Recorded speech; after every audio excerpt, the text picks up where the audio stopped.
The Gemara wonders where the reference, the allusion to the name of Haman is in the Torah. And the Gemara points to a phrase in Sefer Bereshis, Hamin ha'etz hazeh. God asking Adam, did you eat from this tree? It connects Haman to the sin, the very first sin of man, the very first sin of Adam Arishon, of eating from the one tree in which he was not supposed to. Now, what is the connection between Haman and Adam, between Haman and this sin that Adam had committed? Rabbi Frand quotes a Rav Bergman, who explains as follows, that Haman, we know, was the person who had it all. He was the second to the king. He had wealth. He had a very fine, great, wonderful life of honor and prestige. And yet, as we know famously, Haman is confronted by Mordechai. When everyone else bows down to Haman, Mordechai abstains and refuses to bow down.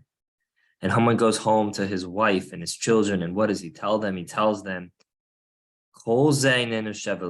it's all not worth it to me because of this one Jew.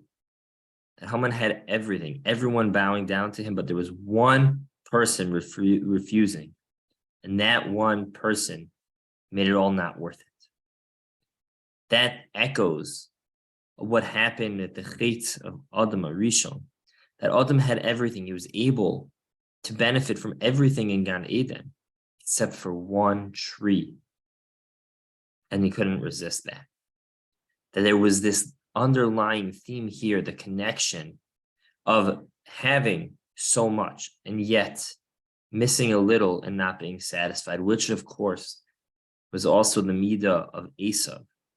That Esav, famously, Esav and Yaakov have the debate, and Esav says, Yeshli Rav versus Yaakov's Yeshli Kol. That Esav says, I have much, whereas Yaakov says, I have everything. And of course, the Meforshim point out that that difference is a difference in mindset, that Yaakov says, I have everything I need, whereas Esav says, no, Yeshli Rav, I have a lot, but it's never enough. We know the Mishnah Avos tells us, Ezu Ashir Hasamech Bechalko, a true wealthy person, someone who's happy with his lot in this life, in this world. And Adar, Purim, is all about Simcha. It's all about rejoicing in that which we do have. And how do we do that? Famously, Rav Dessler explains the true love, true satisfaction comes from giving, which is what Purim is all about. It's all about giving to others, matanos lavionim, mishloach manos, ishleri, ehu, thinking about our fellow Jews, making sure everyone has what they need. Because if we do that, if we make sure everyone else has what they need, then we will be satisfied with what we have. And then we will have that true simcha of being sameach bechalko, as opposed to the midah of Haman and Esav, that yeshli Rav, I have it all, but it's never enough. May we enjoy that which we do have. May we recognize that which we do have.